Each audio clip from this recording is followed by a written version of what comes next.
So guess what, Peter? What just What? happened 2 hours ago? Elon? Elon has bought or is going to be buying Twitter. Yeah. 46 billion. You want to talk about why? Please, I want to hear your take on why. Oh, I think I've went down the rabbit hole on this one, bud. Okay, talk to me. This is a big deal for me. For me, this is a big deal. Well, okay. No need to go down the rabbit hole, but why did he buy this? Why did he buy Twitter? So he is an absolutist of free speech. Okay. Yeah. I thought America was absolutist of free speech. Well, we are. No matter what.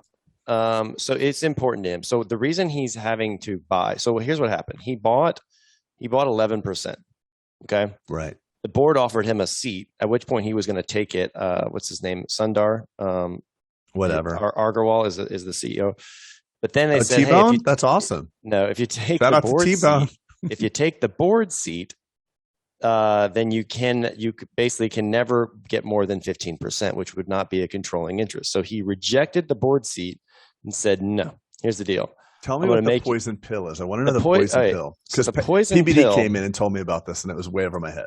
Yeah, so the poison pill is something that boards can implement, and it truly is a poison pill. They can implement to create more shares, effectively diluting themselves in the process, which is the poison pill, but it allows Elon would have to then keep chasing the limited. So they would basically issue a ton more shares at which they would get to buy more of. Right, but then the fiduciary responsibility devaluing the company, they'd be sued. So the number one job of a board of a publicly traded company is the fiduciary responsibility to its shareholders. Oh, this is great. So they become personally liable if they decide to poison pill and want to stay in control. They are personally liable. So Jack only owns actually 2% at this point. 2% of the company, right? So he's kind of out. He's kind of, and he, I think, would probably. He looks like an evil superhero, by the way. Now, well, he looks like the people that fought Superman in that movies in the 80s. No, I'm not saying anything. I'm just saying he's got that look. Yeah, he does. So go ahead. I'm sorry. So that's where we are with Elon. So everyone, when this happened I think it was last week. YouTube was a buzz. Twitter was a buzz, of course, and there were people saying that there's no chance that the board is going to let this happen. Elon, being such the flex that he is, right? He subtly reminded everybody that he's much richer than everybody else. And here's how he did it. Do you know how? No, this is great. I'm loving this. He made the offer for $54.20.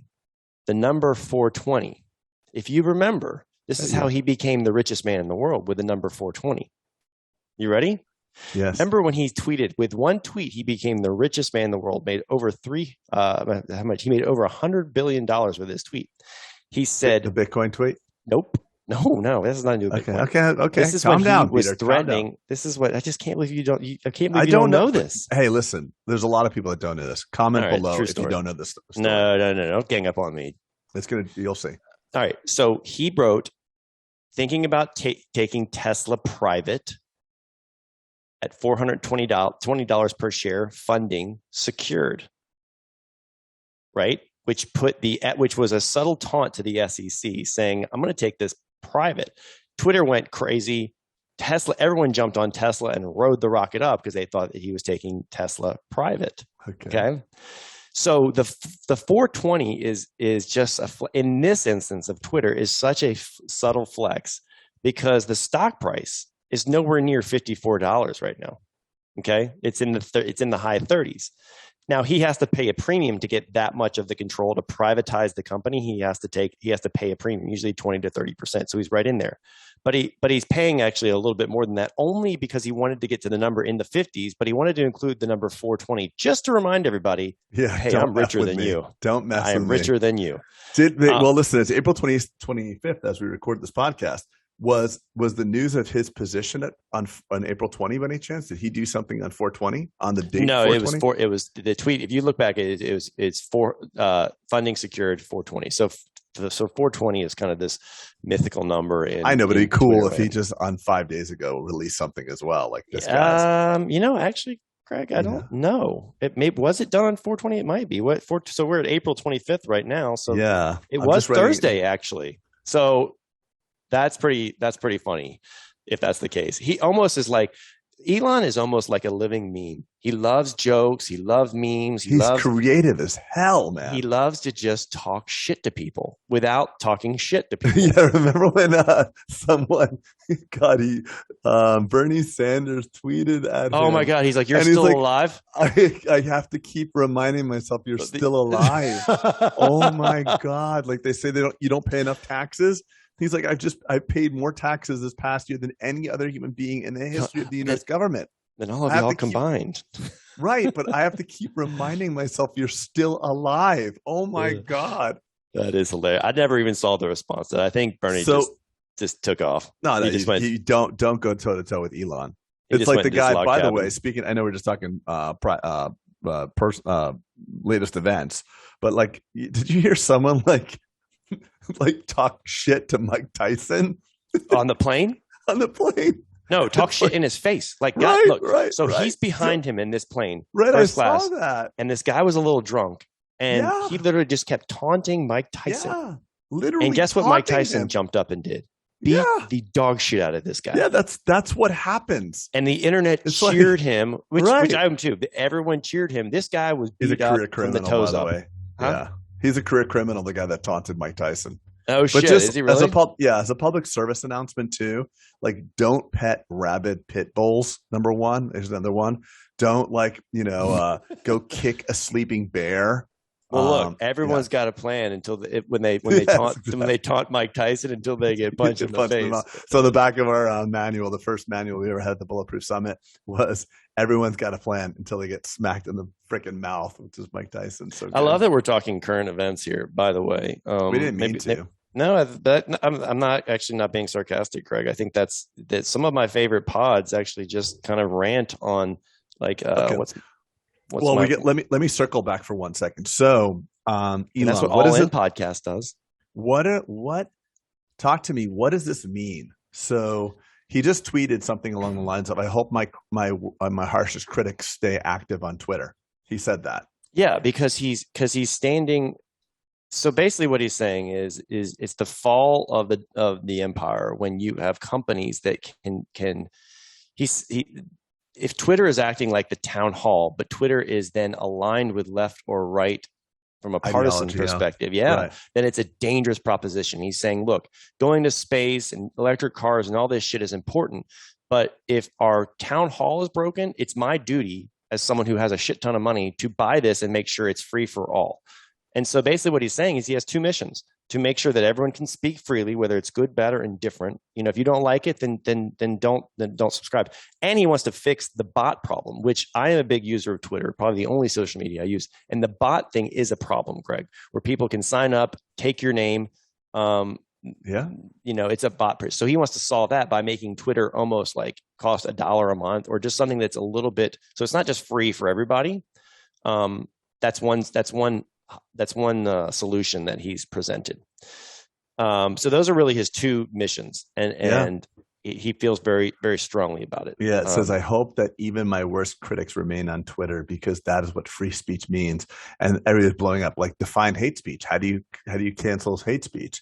And then people are saying right now, if Elon Musk buys Twitter, I'm deleting the app. Is the new, if Trump wins, I'm moving to Canada.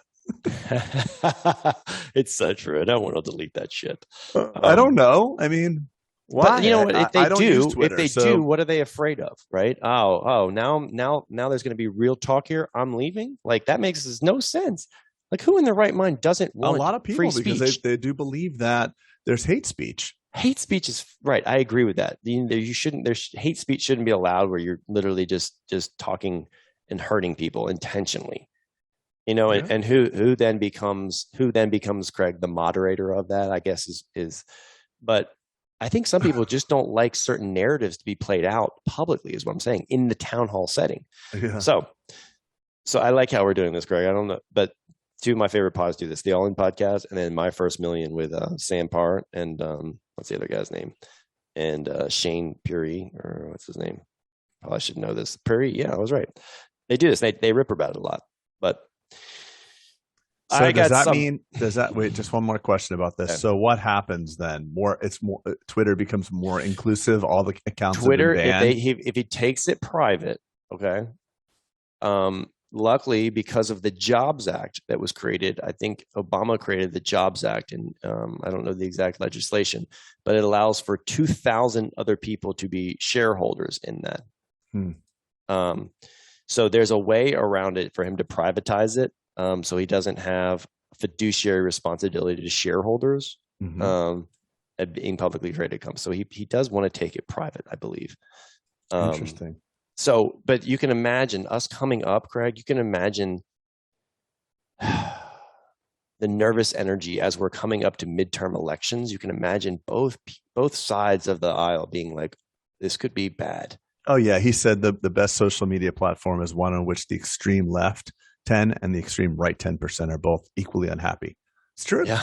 It's like, what do they say? A good negotiation is where both parties feel moderately happy. Moderately upset. Moderately upset. Okay. You've struck a good negotiation when both people are the same degree of unhappy. Yep. That is the characteristics of a fair deal, right? Right. Yeah. Both parties should be unhappy. That's true. That's wild. All right. Well, you took us on a wild tangent today. Anything else you want to talk about current events? I've got something for us. Well, did I tell you about my 60-gallon diesel fuel tank? I told you about that, right? Yeah, you did. I think that's ridiculous that you want to fill up one time every 6 months or whatever. I mean, that's ridiculous. I wish I filled 60 gallons in 6 months. Hey, how much is diesel right now, by the way? $5. $5. How much is how much? I know only because I filled up the other day. Oh wow! But it's moving fast, man. Gas is moving fast. Putin. So today, well, we need to everything's Putin's fault. Everything's Putin, even inflation. Putin. Inflation was transitory until it was Putin's fault. Well, did you hear he won the Nobel Peace Prize for curing COVID in 48 hours? Literally, he invaded a sovereign nation and COVID just boof, gone. It's a remarkable world we live in. It is a remarkable world. I had a funny thing that I thought of you, Craig, and I was like, I'm going to read this on the pod and not give Craig any intel on what I'm about to reading. So you can take this however. I think you'll enjoy this story. So today is going to be Bulletproof Storytime. Just for a second. But I'm going to read something that I saw on a wall in a Jimmy John's restaurant. Okay. Jimmy John's sandwich shop. Yeah. Sandwich. Yeah. I'm a big fan. Okay. Isn't he like just for a piece of information? Isn't he like an exotic animal hunter? This much I do not know. Yeah. All right. So ready for my story? You're going to pay attention? Yes, please. I'm with you 100%. Because I think this is applicable to dentistry very much so. And especially kind of what you teach, between what you teach and I teach, I think this is going to be the story of this, the summation of this story. You're going to jump all over because you teach this a lot to people. Okay. So ready? Yes. So a little bit of a longer story. So bear with this story time. Okay. So here we are. The American investment banker was at the pier of a small coastal Mexican village when a small boat with just one fisherman was docked. Inside the small boat were several large fin tuna. The American complimented the Mexican on the quality of his fish and asked how long it took for him to catch them. The Mexican replied, "Only a little while." Then the American asked, why didn't he stay out a little longer and catch more fish? The Mexican said he had enough to support his family's immediate needs. The American then asked, "But what do you do with the rest of your time?" The Mexican fisherman said, "Well, I sleep late, I fish a little, I play with my children, take a siesta with my wife, Maria. I stroll into the village each evening where I sip wine and play guitar with my amigos. I have a full and busy life." The American scoffed. "I am a Harvard MBA. I could help you. You could spend more time fishing with the proceeds, buy a bigger boat, and with the proceeds from the bigger boat, you could buy several more bigger boats. Eventually, you would have a fleet of fishing boats. Instead of selling your catch to a middleman, we could sell directly to the processor, eventually opening your own cannery. You would control the product, the processing, and the distribution. You would need to leave this small coastal fishing village and move to Mexico City, then LA, and eventually New York City, where you will run your expanding empire." The fisherman asked, But how long will all this take?" To which the American replied, 15 to 20 years. "But then what?" the Mexican asked. The American laughed and said, well, this is the best part. When the time is right, you would announce an IPO and sell your company stock to the public and become very, very rich. You would make millions. Millions? Asked the fisherman. Then what? Well, the American said, you would then retire, move to a small coastal village where you would sleep late, you would fish a little, play with your kids, take a siesta with your wife, stroll the village in the evening, sip wine, and play guitar with your amigos. I like that. So where was that exactly? It was on the wall of Jimmy John's. And so I thought, as I read there, I kind of sat there, was just waiting for a sandwich, and I was like, oh my God, Craig would love that. I'm going to read it on the pod live because it's so true. And I think it resonated so much with dentistry and the movement we have. First of all, go ahead. The movement we have with this obsession right now with DSOs and private equity buying us, and then what, and then what, and then what, right? And I thought it was so applicable. I'm going to start my own DSO. I'm going to do some roll-ups, and I'm going to, just because that's the narrative. But you don't stop and think like, I actually really loved my life before when I was taking strolls and fishing and, singing with my amigos. And so anyway. I love it. I'm flattered that you thought of me for that story. That's cool. I'm happy that when you see something like that, you think of me. That's cool. That's a big compliment to me. Wow. Okay. But that's cool. I love it. I mean, it's so true. It's like the and then what game. So you can do it both ways. You can do the positive and then what, or the negative and then what. Like, so my buddy Randy, who has been in the pod, one of my favorite people, every time he got a bad review or something happened. Flooring Randy, right? Yeah, Flooring Randy. Yeah, he's a genius businessman. So every time like something bad happened in his business, he thought it was like the beginning of the end. Like he had one of his major people, because he had only like, maybe 20 customers. And they were big baller customers. So it's like when we have a bad review on Yelp, it's like, okay, one patient. But what he described to me is like when he would have one of his major customers upset with him, he would literally think that the toilet was flushing and his whole business was spiraling and about to go down into the sewer. Dude, I still do that. Yeah, we all still do. It's like Costas was saying the other day. It's like one board letter, one associate quitting, one hygienist going off the walls or something. Like we're one move away from something catastrophic. But then you play the and then what game. Okay, so let's just say you do get that bad review, and then what, and then what, and then let's say this. There's always something that you could. What I'm trying to say is that to mitigate the fear, saying right, but at the very, very end. At the end of all the and then what's, you might find yourself, okay, then I'm in a 2-bedroom condo and I work at Aspen part-time. Right. I'm like, that's not so bad. Right. So like when I went off to do my massive project back in 2012, my and then what, if everything went to shit, and it was a very real possibility that it was going to go to shit. I just didn't realize how close I was. But looking back and being a more sophisticated business person and understanding the loans and the nature of the loans I signed and what type of recourse they had, I just thought I'll move to Carmel, California and work for somebody and probably make a couple $100,000 a year, and life could be pretty damn good. Yeah. So our worst case scenarios are never as bad as they seem. I love that. You play the worst case hypothetical scenario, and right. But the best case is not that great either, to the point of the Mexican fisherman. But we have a tendency to 10x what is probably possible from a negative perspective, and not do that on the flip side of the positive. I think that is a great.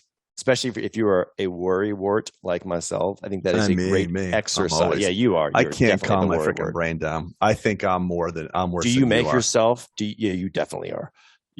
Thank you. Do you make yourself? Do you make yourself go through that exercise, or are you just? Yeah, I do. And listen, I don't worry per se as much as I have like a little bit of anxiety that I can control better than I ever could. But I have an active brain. So, for example, I will get my brain firing on like the ranch, for example. You're late at night firing up, because you will text me at like 11 and start getting on these rants. Well, I just explore things, and it's partly enjoyable for me. So I know a little bit about myself. Like if I did sell my company for some stupid money, I would worry about that guy, because I would put the same amount of energy, thought, and desires into like my ranch. I'd be like a neurotic freaking cow, cow rancher. Like I wouldn't want to do that. So I need outlets. I need a lot of outlets. I need to express myself. But I did want to say one thing. You were talking, and I just lost it. Uh-oh, look, a squirrel. No, I did just lose it. I was talking about, do you practice being like, are you a disciple of your own teaching, or are you just sitting here pontificating about, you just bullshitting everybody? No. I mean, listen, it's I definitely do practice. Well, I mean, yesterday I was in the woods and hiking with my son, and I put myself in situations to deprive myself of the opportunity to go down rabbit holes. And generally, I'm happier than I've ever been, but it's also because I get a chance to help other people more profoundly too. So that's part of my fulfillment. I do want to tell you about something cool that happened. I just did a podcast with HR5. I think it was really cool. I'm really excited about. Yeah, with Sharice. So we just did, right before this, we just recorded with them, and that's Tom Neighbors, who's like the OG in oral systemic health, oral systemic dentistry. But that the new testing stuff that they've got going on, I love that dentistry is moving into diagnostic driven methodologies versus like let's just scale the shit out of things, and like, so really cool. They're actually coming to Bulletproof and doing HR5 for everyone. Cool. Which is, they're going to do free testing to all the people in the audience. Yeah, when you meet those younger people that are otherwise healthy and you see their bone like unzipping, there has to be another something therapeutic mechanism. Pathologically systemic. Yeah, and it's just it's not going to be. You see people that have created a calculus and their bones stay there, and they don't have that chronic inflammation and that growth of that bacteria. And then you see like a 26-year-old, otherwise healthy young individual, and they lose their bone so fast because of that bacterial component. So yeah, I'm really pleased that we have other tools besides scraping, like to your point. I just think, it's. And by the way, did I tell you I use PeriProtect now? Do you use PeriProtect? Are you serious right now? I'm the one who got you using it. No. Well, you know what's funny is Randy got me using it. Though I know you brought it to my practice, but I'm like, that's for, we don't need to worry about that. And then like Randy, who's like just so enthusiastic about everything, he's like, when you're using your PeriProtect, Craig, I'm like, I don't use that shit. He's like, what do you mean you don't have PeriProtect? Oh, you're saying you personally have PeriProtect. I personally use it now. Everyone should have it. Holy smokes. It's just one of those things you should just be issued as a human. Right. Yeah. Do you actually use it, Peter? Yeah, I actually use it. I put it in the shower. So it's exposure that's the important part, right? It doesn't have to be a long exposure. It's just exposure every day. So I just do it in the shower. Me too. Real quick, pump, rinse it out. But I like the gel, but I know it sounds like a PeriProtect commercial, and because it whitens. No, I like the way. So the regular viscous carbamide peroxide that you use for whitening treatments is like it's too viscous. Too viscous. You can't get it in the tray. It's all stuck in your mouth. It feels like you're eating like peanut butter on Ritz crackers or something, like stuck to the roof of your mouth. You can't get that crap off. So what I love about this is it just washes right out. So I'd rather do a more frequent, more water soluble carbamide peroxide treatment for whitening than I'll overnight. Yeah, it's only crap. A 2.1 or something percent, right? So it's enough. So so normal whitening's 10% then. 10% hydrogen peroxide, which is pretty. No, 10% carbamide. I think. No. So carbamide, it has a higher concentration because it breaks down. Carbamide is more stable, right? So it's better in whitening gel, but it breaks down into a lesser concentration. I think it's carbamide peroxide and urea, actually. Okay, got it. I think it's been a while since I looked at the science. This is going to be a hard title, by the way. I'm about to get scorched on this. Yeah. Oh well. Carbamide peroxide and Elon Musk and urea. Carbamide and urea and Twitter. Hey, you know what? We did get lots of feedback with the ones called rants. We get people saying like more of this, and I'm like, oh, really? I feel like you're that interesting, but you're pretty interesting. It'd be nothing. Well, I'm a plethora of useless knowledge. That's for shit sure. No, it's not. This is not useless. So what else was on your mind besides that story? I love that story, by the way. No, that was really it. And I think I especially thought it was timely. As we're coming up, as you and I are kind of curating new agendas and curriculums for Summit, and just like, I don't know. I just thought it was really cool and a great reminder that so many times we're already doing the blessings. We just haven't taken inventory of that, right? Like the life we live are usually blessings. And if we don't, I don't know. Let me finish your thought. If you don't thanks. have an active process to curate some level of gratitude for what you have, you will take it for granted. It's a hedonic principle. It's the hedonic treadmill. You're making goals. You're postponing your happiness for the future. Like, as soon as this comes in or that comes in, I build my new operatory, I hire this person, I use this, or I get to $1 million or whatever it is. If you can't be happy right now, if you can't find a reason to be happy today, you can never create happiness in your future. Actually, I know where I want to go. This is where I wanted to go with this. Thank you for bringing this up. And this is actually, I want to talk about the podcast that you sent me that was from your wife. Oh yeah, that's so good. Right? It's called Strength to Strength and it was on the Oprah, which, I was thinking as you sent that to me, I was like, does Craig listen to the Oprah podcast? But then I'm glad you clarified it with, not that that'd be bad, but I'm glad you clarified that with like, this is, Zaisha sent me this. Zaisha sent me something so cool, by the way. She sent me that podcast and she never sends me podcasts. So I thought it was really cool. And she said right at the end, do you think she's ever listened to yours? No, she doesn't even know we have one. She has no idea that this exists. Shut up. So she sends that Arthur Brooks, Strength to Strength. It was on Oprah's Super Soul, April 6, 2022. And she writes there, she goes, "You are a visionary." I was like, oh, that's so nice. Why? So it's just neat that she thinks. Well, wait, why? I just closed the chat.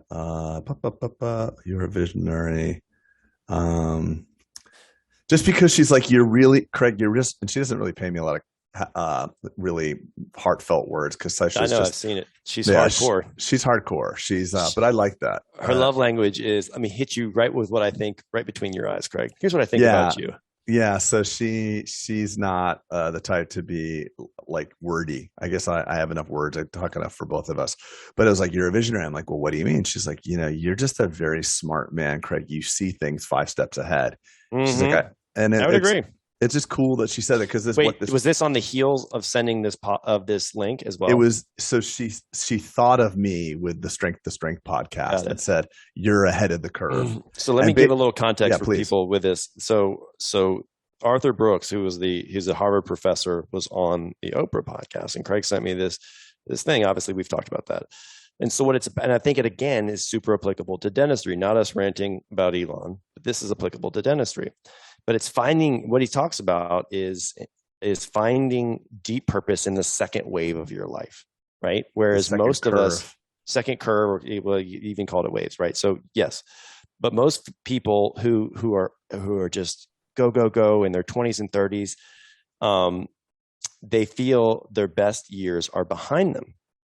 Right? Especially when it's linked, because he said you have 2 sides of your brain. This is neurologically proven that there's a portion of your brain, and I think it's your prefrontal cortex, that peaks at a certain age, like 30 or 40, and it's the side of the brain, and then that fades at that certain aptitude, that neuro strength fades. Right? Is that what it is? Well, it's they did a study on this, and you would expect the people who had accomplished the most in their life, right, as they near retirement, to be the happiest in retirement, but it's actually the absolute opposite, because they rested on the laurels of what they did in the first curve or their first wave, but didn't plan for the second.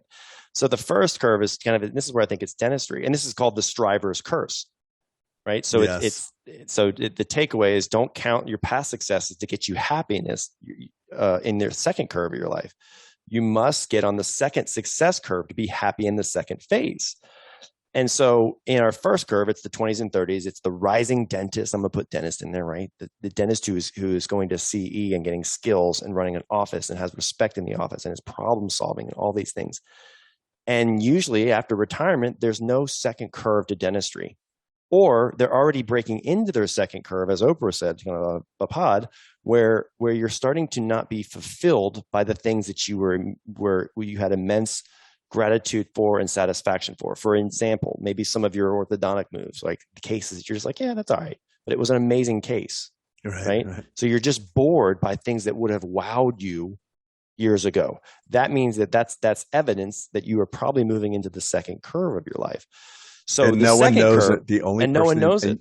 and you know it immediately. The shit So that used to get you super fired up bores you now. bores you, right? So Yep. the second curve increases in your 40s through your 60s. This is kind of what he called your Dalai Lama brain, and this is where you get lit up by your capacity to teach others and share with others and make impact. And this has all been backed by kind of neuroscience, like you said, Craig. And this is why older people are better at teaching, and better with wisdom and better with patience. And the first curve is like me, me, me, me, me, and the second curve is more like you, right? So it's more of the giving curve. But people But the fail. funny thing is in that giving curve, I was going to say, you get. So if you're the leader of an organization, you have multiple doctors or multiple team members, you can leverage them, help them get what they need. And in doing so, it'll return massively for yourself. He actually gave the example, which I tweeted back to I know, dentist. He actually used a dentist example in the podcast. He said, you're starting to enter the second phase of the second curve, rather, when, like, he goes, for example, you're the dentist who loves work and now you're seeking Fridays off or more time off. You're usually the first to know that you're entering that curve.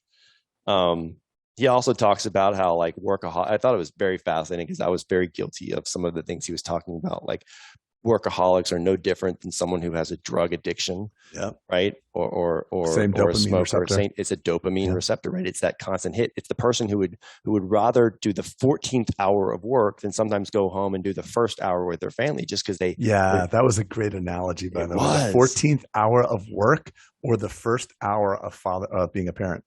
And and sometimes we've all been in that space where you just feel like, I know I have been, where you sometimes get in modes of your career where you feel like you're in flow and you just want to stay up 24 hours a day and, like, roll on with your mission, right? And everything else is a distraction.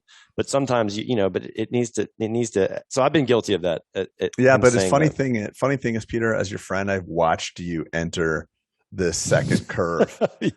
I've watched the curves. I've witnessed it. I've been your friend through the curves. It's neat to watch it because I've gone through that curve too. And that's really important, because if you're, the people who have it hardest are the people who peak early. If you're a professional athlete and you're so good, you're used to going on the field and you're used to just being a badass in whatever sport you dominated in. And if you don't reinvent that, you'll lament the failings of your body, the failings of your abilities, and that's a really tough place to have. He did use that, the athletes, as being the one that's almost the most pervasive problem, because it's like they did so much in their 20s and 30s. And then all of a sudden they feel super lost or depressed even into, the later half of their life.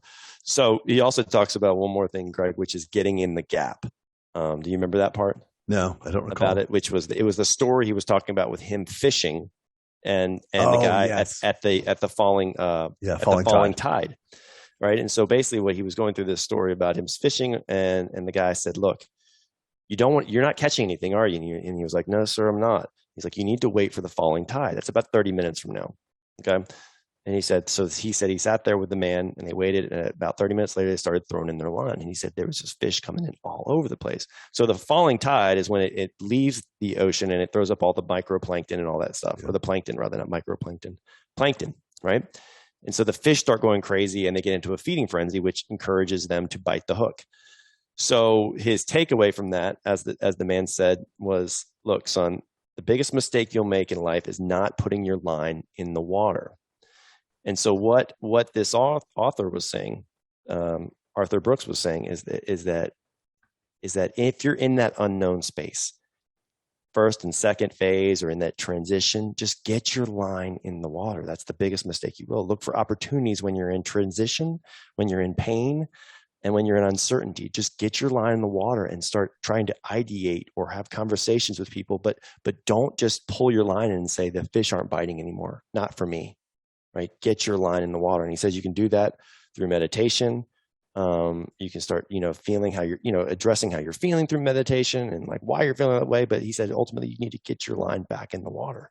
And I thought that was just a really cool thing, because I've had several, we all, probably everyone listening to this has had several gut punches, whether it be the business in our businesses, whether it's been side hustles. I know, Craig, you've had some ventures that have gone south, and I've had a lot of ventures that have gone south, even outside of dentistry.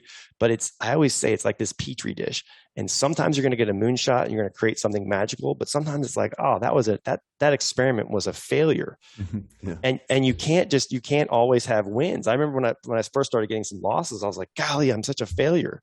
But the losses were just accelerated learning. And you have to just keep going out there. I think that was a really cool takeaway. One of the takeaways for me from that podcast is this guy's a very successful person. He's a multi-published author. Mm-hmm. And I surmise from the podcast he was about 50 or late 40s or something like that. Yeah, at least. And what the impetus to write this book, From Strength to Strength, was he was on a plane and he was listening to an older couple behind him, and he could tell they were a married couple, but it was an overnight evening flight and the lights were low and he didn't want to turn around and be rude. But the wife said, "No, it's okay. You're going to be remembered. You're not a failure," talking to the man. And so he expected some, older man that hasn't done very much with his life, and he's lamenting that he hasn't been a successful person. And the end of the story is that the lights flicked on when they arrived, and he turned around, and it was one of the most successful, well-known, widely loved, business people and entrepreneurs ever. Mm-hmm. And it made this guy realize, like, oh shit, like if this can happen to this badass, it could happen to me. And one of the things that's been very beneficial for me was having all these uber successful friends and seeing like, oh damn, they suffer too. They sell their company and they're have anxiety. They go through this and have no purpose. And it's like, it was just accelerated learning for me to see that, okay, if you have the lens to look into a bunch of successful people and realize that they're still dealing with the same shit all of us listening are dealing with, then there's no way out of this. Mm-hmm. You're going to have to cultivate fulfillment on your own. It's going to, at the very end, rest upon your effort, your feelings, your attitudes. Fulfillment won't come if you just achieve your way there. And I love talking about this stuff. I do, because, everybody's always approaching us. Well, everybody's always approaching us with the easy steps. Yeah. And I watch these transitions. I watch these people say like, hey, should I do this or that? I'm like, well, what do you want to do? What do you want to do? What do you want to do? And at the end of it, it's like, these people don't know what the F they want to do. They don't know what they want. No one knows what they want. You and me don't even know what we want. Right. I mean, it's like, I think Naval Ravikant said, like, hey, don't be so hard on yourself. You're just an ape with a plan. You're just an ape with a plan? You're just an ape with a plan. That's funny. It's just, you're a primate with a larger prefrontal cortex and a plan, but no different. So I think it's just neat to know that we're the suffering that we're all going through is not unique to you. It's just part of your human DNA.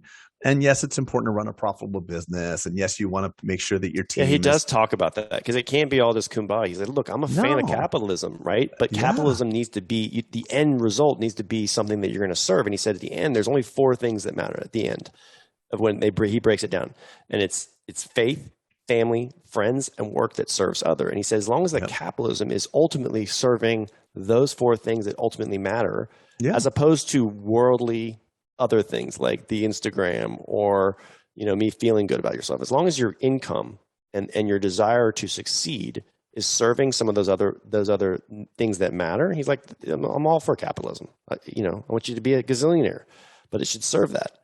And it was actually, Craig, the only pod, and I will tell you this without giving you too much kudos, like the only pod I've actually listened to recently 2 times. That moved, it moved the needle for me too. Yeah. So it's kudos to Saisha, my wife, but she'll never hear this and she'll never hear it. Hi, Saisha. No, she wouldn't care. So it's. And by the way, Emily's no different. Peter's wife, Emily, does not even know that we've written a book or have a podcast. She does. We both have married women that were really alarmingly unimpressed with us, which means something, by the way. We don't like to be acknowledged or something. Like if someone, there's probably a girl that you dated prior to Emily or I dated prior to Saisha. It was just like, oh my God, you're a dentist? You've done. Oh my God, look what you've done. Like, I can't marry this girl. She thinks I'm great. I'm going to marry the one that doesn't know anything about what I do. That sounds like a great plan. We're both happily married, so it's all good. All right. Well, I got nothing else on that. I think we covered probably this could be called Rant 2. Entropy. Just everything just went crazy. And Craig, do you know what entropy means? Yeah, it's the tendency of things to disorganize over time. Wow, the world is everything is entropic state. Yeah, everything is getting expanding and disorganizing as we speak. If we call this one entropy, the people who are not wanting to hear science are going to be like, I'm not listening to entropy. Yeah, I would never listen to a podcast called Entropy. You tell me like Twitter, Elon Musk, and carbon peroxide. Yeah, I'm in. I'm all in. I'm all in. And especially if it's under like 40 minutes, which means we got to go. Yeah. Hey, by the way, we still have some tickets left for the summit, FYI. But they are going to be shortly either, the last 50 go up in price just because of that's the way we've always done it. We might be there, by the way. So don't delay. I've got a lot of people reaching out to me like, I'm going to do it. I'm like, hey, have you bought your tickets? No. Yeah, you should wait. Seriously do it. And that is not a sales proposition, but it is about to be. Well, either one of two things. Either A, buy your tickets today, or B, don't DM me or text me. One or the other. Oh, Craig. No, because it's just savage, didn't you? No, I didn't mean it like that. I just meant like I can't do anything. Remember at the last one, people were like in Airbnbs and all that stuff and trying to get in. That wasn't having to Uber over and don't do that. Don't do that. Don't do that. Do that. All right, buddy. That's a wrap.